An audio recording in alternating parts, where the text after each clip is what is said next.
So hi, welcome to the Good Noise Podcast. I'm Shane. I'm Glory. And we're here with... I'm Annabelle. I'm Alisha. And we're from Retriever. And we're going to ask some questions today about the upcoming album, Congregation. So congrats on that, by the way. How do you feel about the response to the announcement so far? Yeah, very excited about it. Yeah. We've had some good responses, I think. It's exciting. Hell yeah. The album is fucking awesome. Dude, you guys went off of that album. It was incredible. Like, this is possibly one of my favorite things that we've had to listen to for the podcast. And I don't give that title out like lightly, but you guys crushed it. Fuck yeah. Yeah, I've never seen Glory talk to me about an album quite like she did about this one before we had you guys in the Zoom. Crazy. Nice. So is there any meaning behind the album title or cover? I think the album title, Congregation, well, it was our lead sort of track that we felt like summed up where we were at the time. And it was sort of sums up a lot of the themes that were like throughout the album. Because there was a lot of like church themes with Amy's lyrics, for example, and sort of Congregation just felt like it was summing that up. The artwork, that green figure is just our sort of cult leader of the album. Okay. Mm-hmm. Nice. Yeah. So can you tell us a little bit about your writing process for this album? It was like it was quite. We didn't really have a lot of time for it, to be fair. We didn't get given a lot of time. It was quite. We had to do it quite quick. We had about 2 weeks for the actual recording process itself. Wow. And then to write, we usually are quite slow when it comes to writing. Like, we'll come up with ideas and it'll just take us ages to actually write a song because we're all very, picky about, what we put out and what we write. But this was the first time that we'd had to, like, we had like a deadline. We had to write a certain amount of songs in a certain amount of time. And I think it kind of worked. It gave us something to work towards, and it pushed us to kind of write different, what we wouldn't usually write music-wise. And I think we definitely kind of experimented a little bit more because of that. And it was a really good time for writing, I think, for us. I usually struggle with I don't know, I just go through periods of times where I can't seem to write. I don't feel creative. I don't feel musical. So when I go through those times, I'm always frustrated. So when we have a good run of songs and writing, I'm always wow, we did really good there. Hell yeah. And you said there was a deadline for everything. So did you guys have all the writing done before you went in the studio, or were you guys still writing going into the studio? So we had the songs. We knew what the songs were going to be, but there was some fine tuning that we still needed to do. Okay. There was certain parts of certain songs that we hadn't finished and that we kind of had to just come up with last minute, which I feel kind of worked in our favor. Also, there were parts of certain songs that we just added there in the studio. But I always think that's kind of, I think I enjoy that a bit more because it kind of makes being in the studio more creative process rather than just going in to record what you've already done. Yeah, fair enough. Gotcha. So what song off this album took the longest to write, and which one is your personal favorite? Which took longest to write?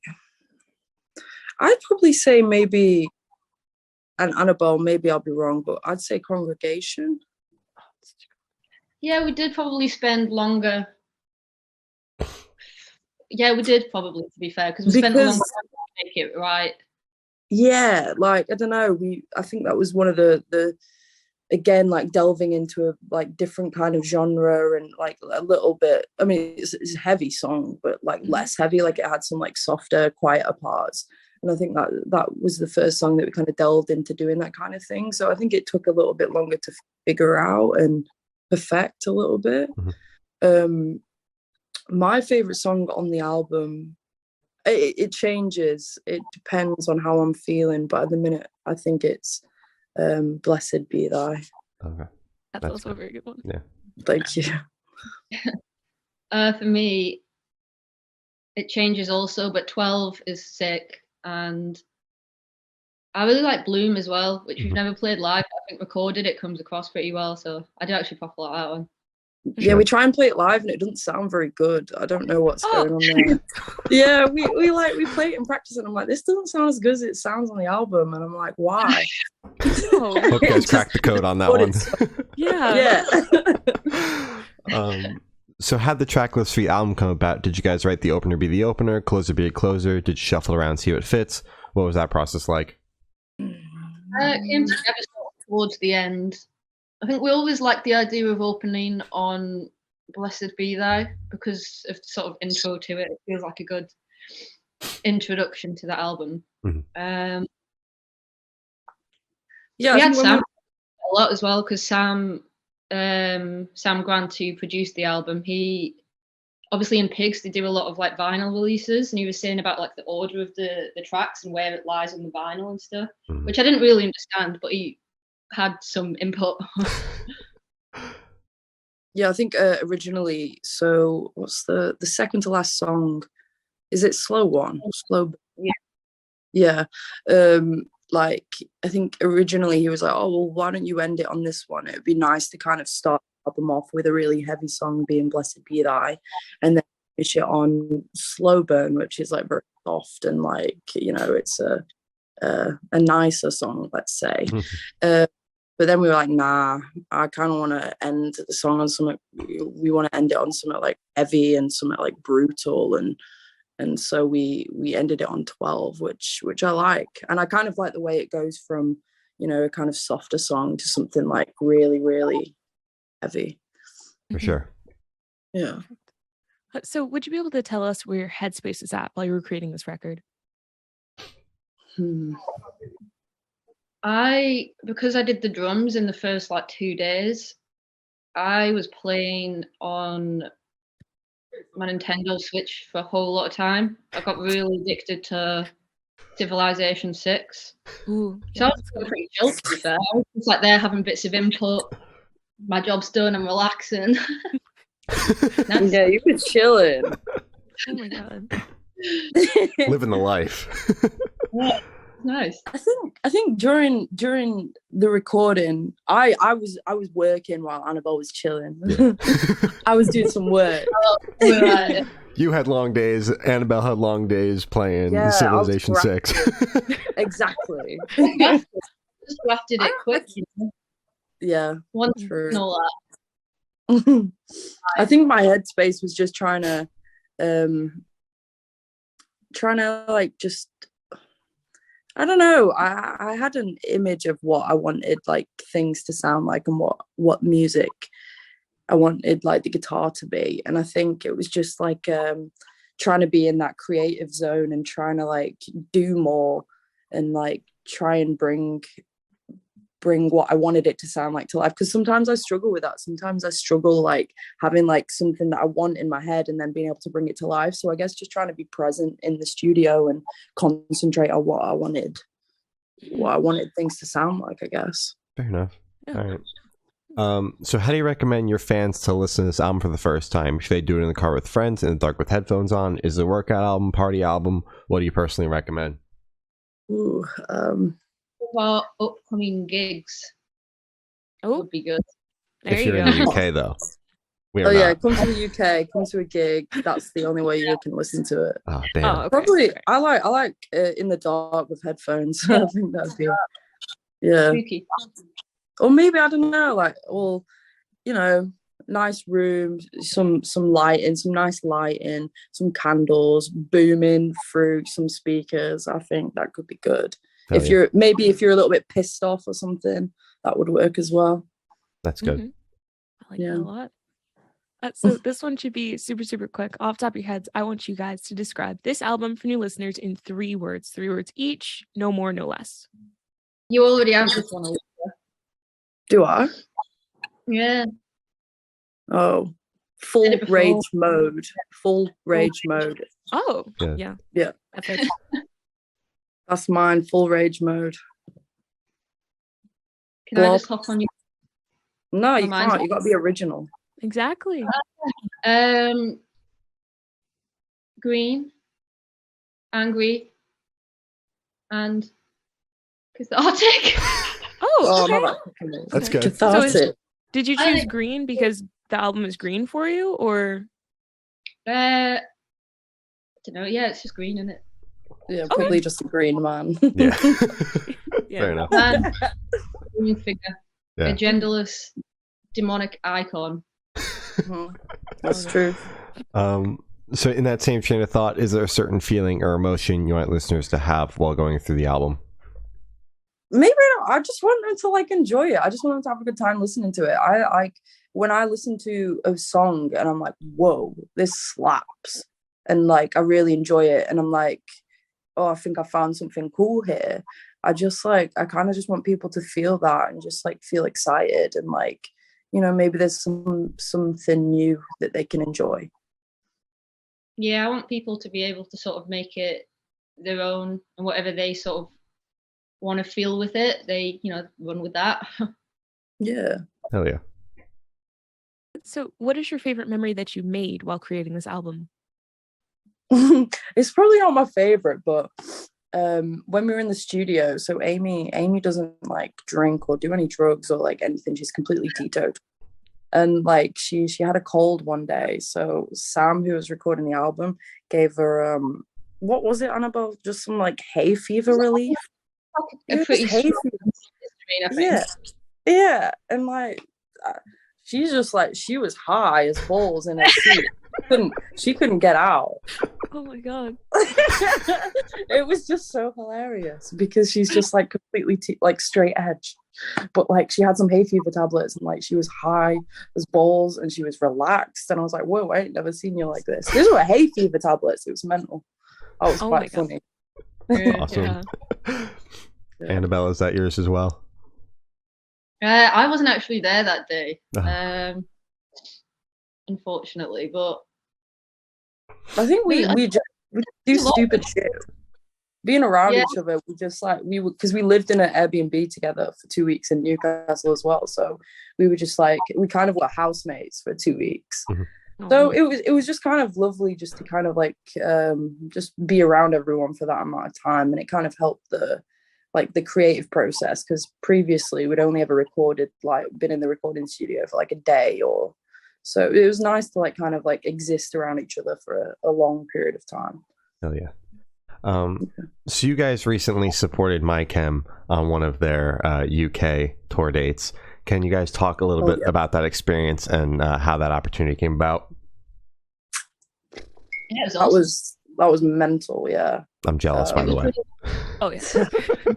It was a shock. It was a proper shock.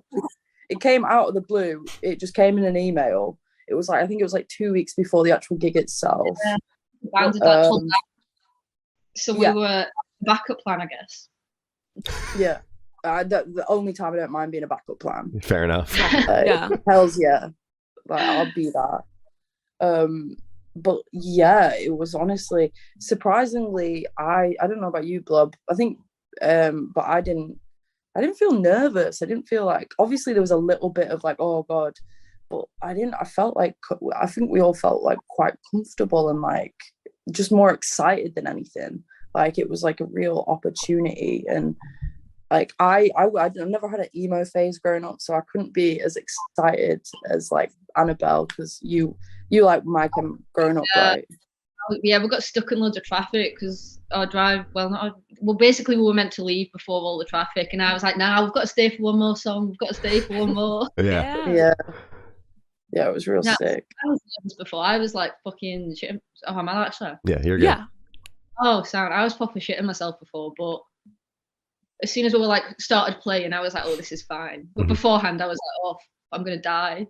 Yeah, I'm honestly not surprised. Alisha, I'm surprised that like you were like calm. You were good. Like you were going to go play in front of 50,000 people and you were good.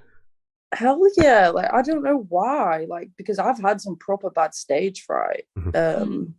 Like, you know, I've had the pre-gig anxieties a lot. But I don't know, I just decided it to not today. And I was like, okay, this is a good day for it to not happen. The gig was fucking sick. Like, I didn't think this early on we would be playing gigs of that size. So it was big. Yeah. Oh yeah. Now I know they handpicked their support, so it's cool that like someone in the band probably knows of you guys and likes your music. So Exactly. Yeah, well, I think after the gig we got a follow from the guitarist. So I was like, oh, "Hells nice. yeah." Oh, Yeah, what was Yeah. his name? Frank or Ray? Which one? Yeah. Frank. Frank. Okay. Frank. I Aw. figured this would be like a Frank pick. Yeah. So speaking of tour, for this question, I want you to picture you're on tour. You're at a gas station for a rest stop. You're going in. What is your snack of choice? Greg's. Greg's if possible. Greg's. I always get stupid things like pepperoni sticks and cheese, or just weird shit like that. Everyone gets irritated at me for. Yeah, because it you get smells. smelly shit, man. We're in Oh. close proximities, and Annabelle gets stinky shit. Crack a window. Yikes. Do you guys know what Greg's is? They don't have Greg's in America. Is that like a petrol station? No, Greg's is. Oh, so So I've heard of Greg's, but they don't have those over here in the US. have you ever tried one? No, I've never been overseas. Hells yeah, Oh, it's just like every single pastries. It's just like, it's good like service station food, you know? It's just like it does the trick. Okay. Mm-hmm. And it's cheap, so you know when you're on the road, you know, you're not spending too much money. All right. Yeah. And what's your go-to Yeah. there? They do. Yeah, they do these little pizzas and they're actually really good. They shouldn't be good because they're so cheap, but they're really good and I always go for them. Fair enough. All right. That's good. Yeah. So on the topic of food, if the band was a dish, what dish would the band be and why? Oh God, this is the second time we've asked this question, and the first time we didn't know how to answer it at all. I have There an answer. was a girl called Brooklyn on the tour we just did with Cancer Bats, and she gave us an answer which was hot sauce. So we'll go Oh with shit! that. Yeah, Okay. we actually do have our own hot sauce as well, so we're hot sauce. Nice. Oh, what's Yeah. what are like the notes of the hot sauce? Like what pepper is it? I don't know. We didn't make it ourselves. Somebody made us some hot sauce, and it's just got us on the front of it. So I Oh. haven't tried it because I don't want to open it because it's quite cool that we're on hot sauce. Yeah. You should do a taste test. Yeah, maybe I'll do a taste test and I'll let you know what it tastes like. Maybe we should sell it then. Yeah. Sounds good. That would be very sick. Yeah. Hot sauce. So for the last couple questions, we're actually going to shift away from music, if that's okay with you guys. For sure. Great. So we're actually going to go straight to death row. Boom. So if you're on death row, what would your last meal be with a drink? Damn. That is good. Whoa, I think it would be a steak, you know, with mashed potato and a Diet Coke, but also a rum and coke, but separate. Okay. Mine would be I would drink a pina colada. And so I have a friend who made this dish for me once, and I think it's the best thing I've ever eaten. It's jollof rice, plantain and fish stew. Mhm. And it's like, it was the best thing I've ever eaten in my whole entire life. So Oh, yeah. Sounds good. All right. Mm-hmm. So if you could live in one fiction world for a week, where would you live? Game of Thrones world. Ooh, you surviving? You also- You surviving? oh yeah, Okay. No, I don't think you are, mate. I also survive. Who would you be? What house would you be in? I don't know. Ideally, I'd be a dragon, You'd be a dragon. but in reality, I'd just be some bloody peasant boy, I guess. Oh. You're not Come shooting on, for give the yourself stars, more I than see. that. Oh. Yeah, innit? Peasant boy. Avatar. I want to be one of them blue things. Nice. Ooh, yeah. That's it. Yeah, I just, Super tall, fast. Yeah. Yeah, it looks super pretty as well. It just looks like a nice place to live. Oh yeah. Oh, 100%. Yeah. Yeah. So I have the honor of asking the last question. Every single person we've spoken to has actually said it is the most important question. Okay. what is your favorite color? Orange. What's yours, Annabelle? What did you say? Did you say blue? No, I said black. Okay. So we got orange and black. Do you have something Orange. against blue, Annabelle? Yeah, what's wrong with blue? Right. I don't know. I don't have a problem with blue. I just thought that was. Damn, like, isn't the wall behind you blue? Yeah, No, you've got a blue wall. It's actually green. It's just the lighting. It's a bit blue. Oh, sure. I like Yeah, we blue. I was believe you. why blue being your favorite color. It feels like it's a curious choice. Yeah, that's true. I think blue's my third favorite color. Green is my second. I think green might be my second as well. Nice. Yeah, I like green as well. But black, you can't beat black really. I think it's the best. So true. Yeah. So as Glory said, that's all the questions we have today. Fuck. Is there anything that you would like to plug? Upcoming album coming out 21st of October, Congregation. It's gonna be sick. It is going to be sick. Yeah, that's it. Well, thank you for now. This guy's been Witch Fever, and we have been the Good Noise Podcast.